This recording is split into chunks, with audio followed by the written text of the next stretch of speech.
सुप्रभातम बच्चों। कल तक हम लोगों ने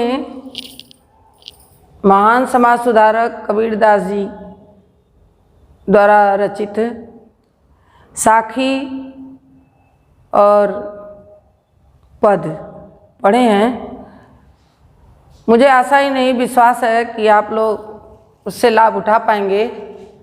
बच्चों, मैंने पहले दिन ही कहा था कि आप नोटबुक खरीदिए और कॉपी पर जो पढ़ाया जा रहा है उसे उतारते रहिए, तो उसके लिए ज़्यादा लाभ मिलेगा आपको। अभी आज आपको सूरदास के पद पढ़ाने जा रहे हैं।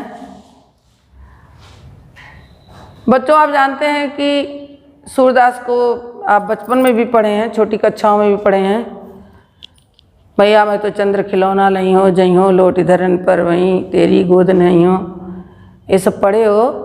तो उसी प्रकार के जो पद हैं सूरदास के, वात्सल्य, भ्रमर और विनय,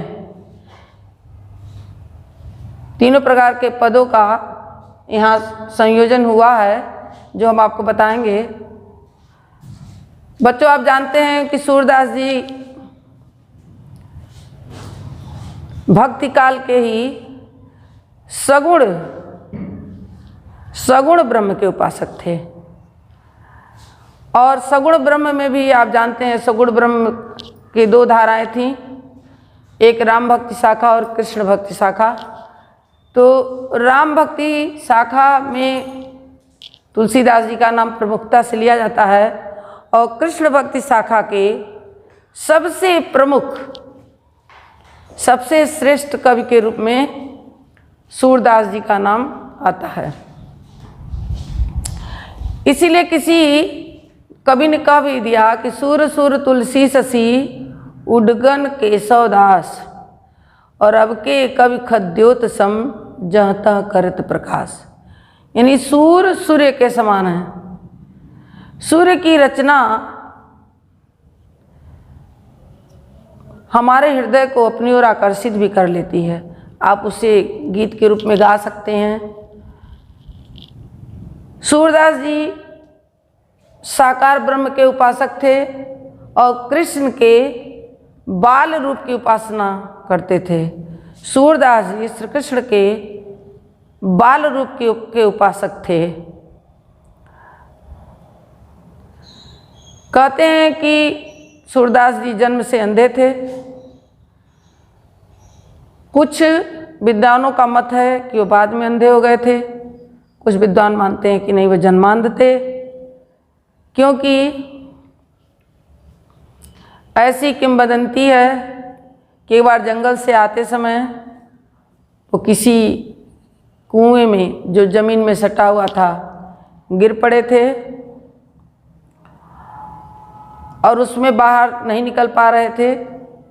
बहुत आर्त स्वर में भगवान कृष्ण को पुकारा और कृष्ण स्वयं अपने आजान बाहु से, अपनी लंबी भुजाओं से उनको बाहर निकाल लिए थे। और उस समय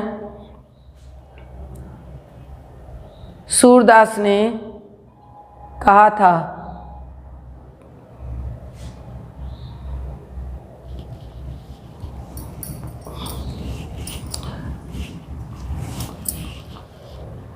सूरदास जी जानते थे, सूरदास जी यद्यपि अंधे थे, लेकिन जब भगवान कृष्ण उनको उस कूप से बाहर निकालते हैं और छोड़कर जाने लगते हैं, तो सूरदास जी कहते हैं कि हे प्रभु, तुम मुझे निर्बल जानकर मुझे छोड़कर जान रहे हो, हृदय से जो जाओ तो सबल बदऊंगो तो है।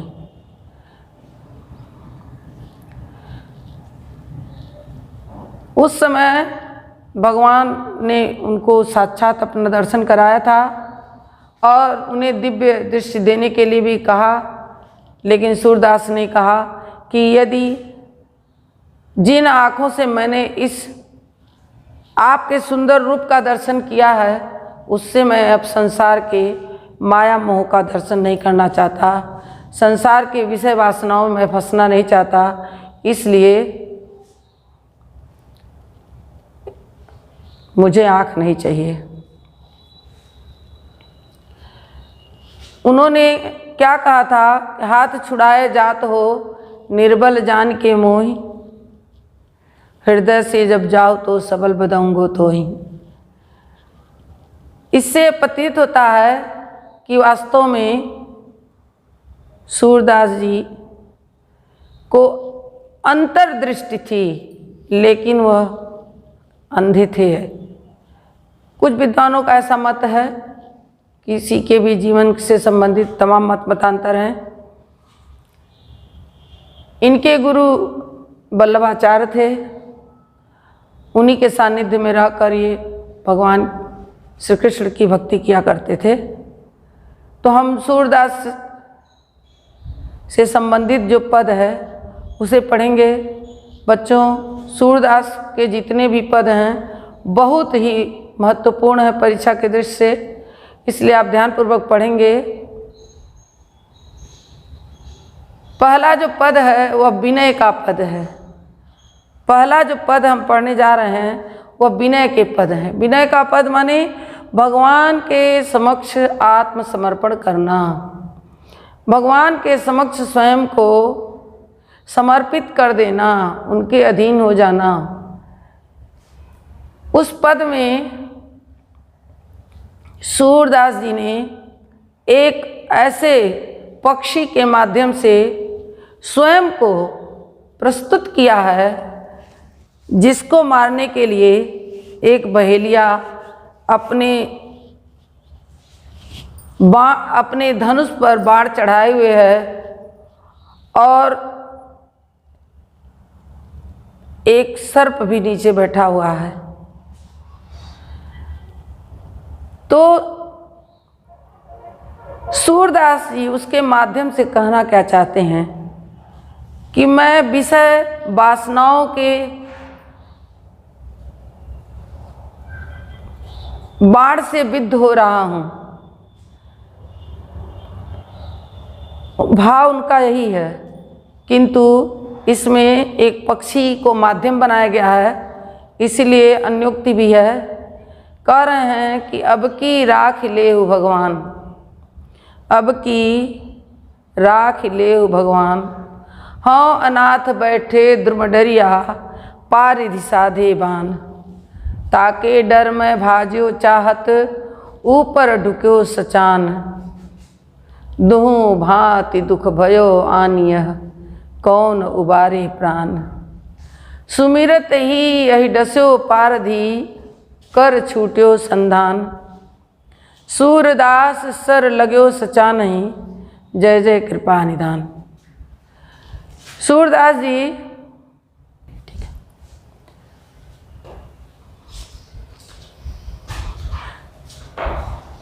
महाकवि सूरदास जी स्वयं की रक्षा के लिए प्रभु से आराधना कर रहे हैं, लेकिन यहाँ एक पक्षी के रूप में। पक्षी भगवान से प्रार्थना करता है, कहता है कि अब कै राख ले भगवान। भगवान से प्रार्थना कर रहा है कि हे प्रभु, यह अंतिम बार मेरा अवसर है, यह मेरा अंतिम अवसर है जब आप मेरी रक्षा कर लीजिए। राख लो माने रक्षा कर लीजिए। क्यों? कह रहे मैं अनाथ हूँ, मेरा कोई स्वामी नहीं है। और कहते हैं जिसका कोई स्वामी नहीं होता उसका स्वामी स्वयं प्रभु होता है। तो हाँ अनाथ बैठे द्रुम डरिया, द्रुम माने वृक्ष, द्रुम माने वृक्ष की डाली पर बैठा हूँ, पारिधि साधे भान। पारिधि का अर्थ क्या है? बहेलिया। पारिधि का अर्थ क्या है? बहेलिया। बहेलिया जो है वह धनुष पर बाण चढ़ाए हुए है। ताकि डर मैं भाज्यो चाहत,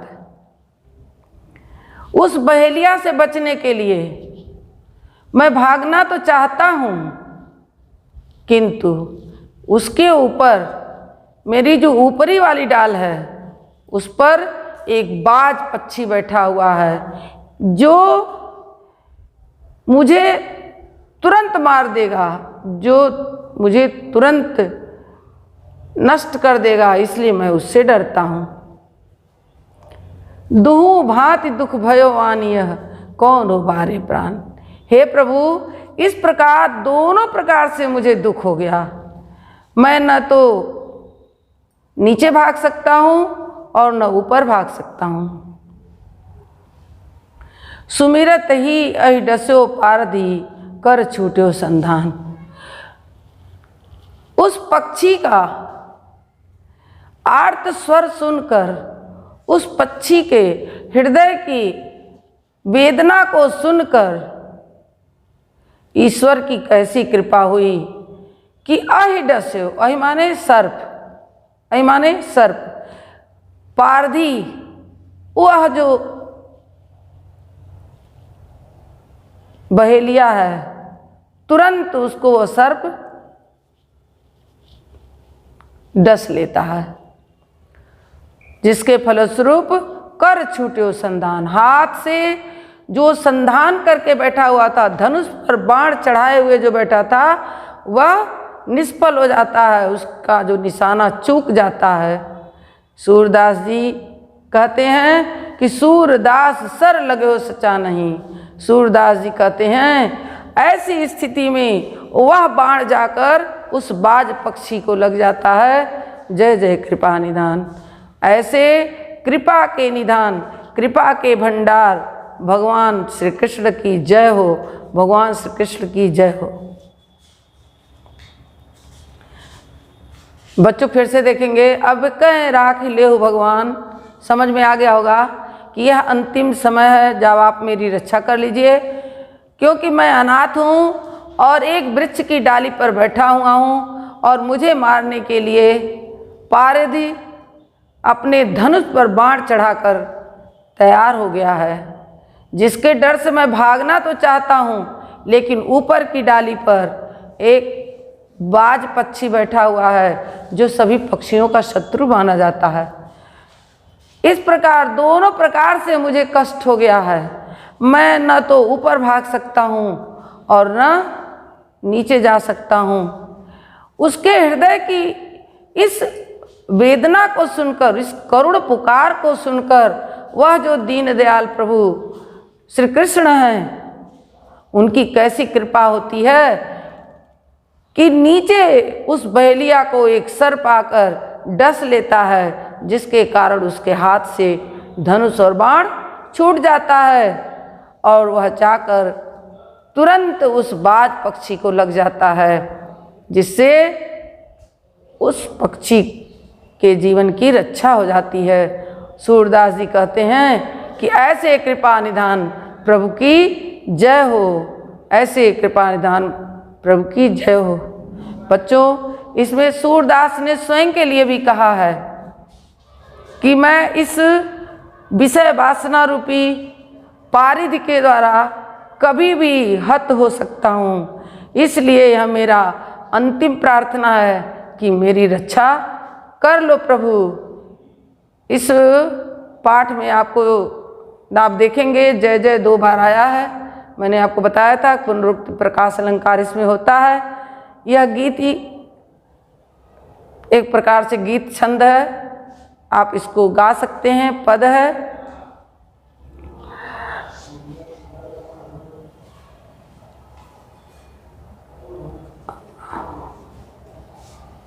ठीक है।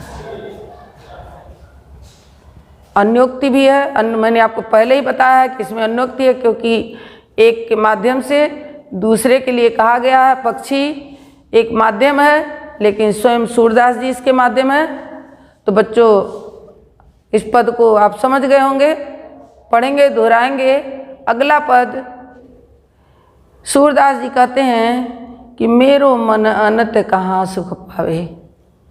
मेरो मन अनत कहाँ सुख पावे, जैसे उड़ जहाज को पक्षी फिर जहाज पर आवे। कमल नयन को छाड़ महात्म और देव को ध्यावे। परम गंग को छाड़ पियासो दुर्मति कूप खनावे। जी ही मधुकर अम्बुज रस चाख्यो क्यों करील फल भावे। सूरदास प्रभु काम धेनु तजी छेरी कौन दुहाए। बहुत ही सुंदर और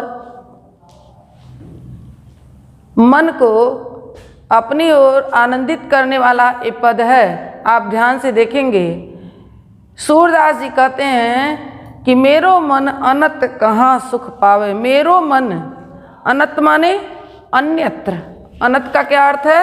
अन्यत्र, दूसरी जगह भला कहाँ सुख पा सकता है।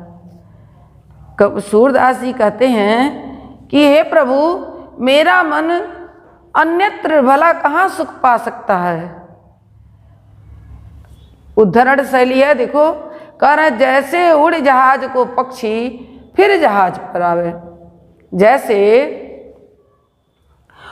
जहाज के स्तूप पर बैठा हुआ, जहाज के मस्तूल पर बैठा हुआ जो पक्षी है, वह अथाह सागर में चलते हुए जहाज से अगर उड़ भी जाता है तो पुनः उसी जहाज पर आकर बैठता है।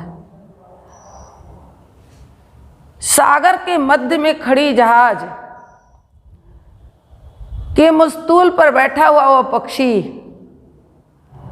अपनी जगह बदल नहीं पाता, उसे वहीं आनंद आता है, उसे वहीं सुख मिलता है। कमल नयन को छाड़ी महात्म और देव को ध्यावे।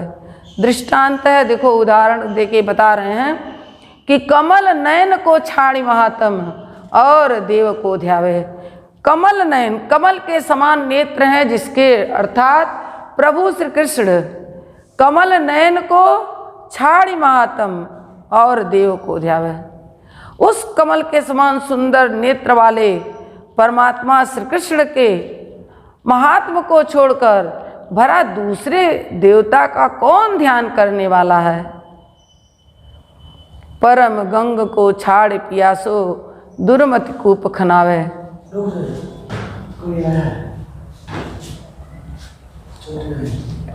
छोटी आई है।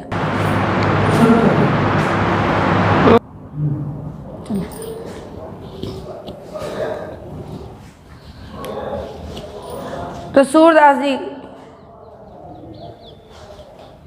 कह रहे हैं कि मेरो मन अनंत कहाँ सुख पावे।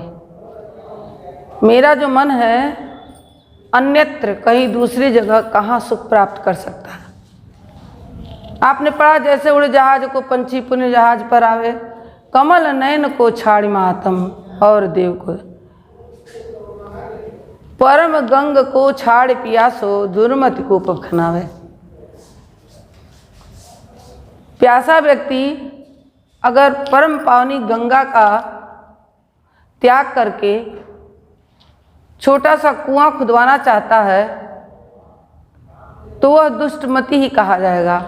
दुर्मति, दुर देखो इस उपसर्ग है और मति मूल शब्द है। दुर्मति को पखनावे, अर्थात परम पावनी गंगा का संगम छोड़कर कोई दुष्ट ही व्यक्ति होगा जो कुएं की कामना करेगा। जी मधुकर अम्बुज रस चाख्यो क्यों करील फल भावे। कहते हैं कि जी ही मधुकर, जिस भ्रमर ने, मधुकर माने भौरा, मधुकर माने भौरा, तो जी ही मधुकर, जिस भ्रमर ने अम्बुज रस चाख्यो, कमल के रस का पान किया है, जिस भ्रमर ने कमल के रस को पान किया है, क्यों करील फल भावे, तो भला उसे करील का फल क्यों अच्छा लगेगा। वह करील जो अत्यंत ही कसैला होता है उसे क्यों अच्छा लगेगा। सूरदास प्रभु काम धेनु तजी छेरी कौन दुहावे।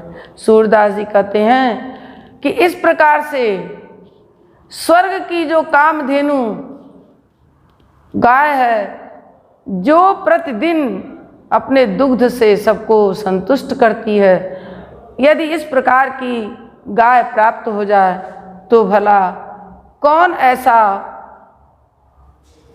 दुर्भाग्यशाली व्यक्ति है जो बकरी के दूध को पीने की कामना करेगा। यदि करेगा तो वह निश्चित रूप से अल्पज्ञ है, मूर्ख है, उसे प्रभु का ज्ञान नहीं है। बच्चों, एक बार आप फिर से देख लीजिए, मेरो मन अनंत कहाँ सुख पावे, अनुप्रास अलंकार है इसमें। मेरो मन अनंत कहाँ सुख पावे। मैंने आपको बताया था कि अनुप्रास अलंकार 5 वर्गों में बांटा जाता है। टाटानुप्रास, सेकानुप्रास, अंत्यानुप्रास, प्रत्यानुप्रास। तो आपको इनके भेद नहीं जानने की ज़रूरत है, ये साहित्य वर्ग के बच्चों के लिए है। लेकिन फिर भी 2 बार भी अगर मेरो मन आया तब भी अनुप्रास अलंकार है। जैसे उड़ी जहाज को पंछी फिर जहाज पर आवे, यहाँ भी अनुप्रास अलंकार ही है। कमल नयन को छाड़ी महात्म और देव को धावे, परम गंग को छाड़ पियासो। उस परम पावनी गंगा का पान न करके कौन ऐसा मूर्ख बुद्धि व्यक्ति होगा जो कूप खुदवाना चाहेगा, कूप का जल प्राप्त करना चाहेगा। निश्चित रूप से वह दुष्ट बुद्धि ही है। जिस भ्रमर ने कमल के रस का पान किया है, वह भला करील के फल को क्यों पाना चाहेगा। इस प्रकार सूरदास जी कहते हैं कि यदि मेरे पास कामधेनु गाय है तो उस बकरी के दूध से हमें तृप्त नहीं होना चाहिए। अर्थात यदि परमेश्वर से मेरा संबंध बन गया है, यदि परमेश्वर से मेरी प्रीति हो गई है, उनका अनुग्रह मेरे ऊपर हो रहा है, तो हमें इस सांसारिक मोहजाल से दूर होना चाहिए। हमको इस सांसारिक सुख की कामना नहीं करना चाहिए। किसी बड़े चीज़ को प्राप्त करके हमें पीछे मुड़कर नहीं देखना चाहिए। सूरदास जी के मुख्य रूप से कहने का भाव यही है। बच्चों, आज के लिए इतना ही है। अगले कक्षा में हम आपको वात्सल्य से संबंधित जो पद है उसे पढ़ाएंगे और उसके माध्यम से आपको बताएंगे कि सूरदास जी वात्सल्य रस के सम्राट क्यों कहे जाते हैं। तो इसे आप दोहराएंगे। धन्यवाद, नमस्कार।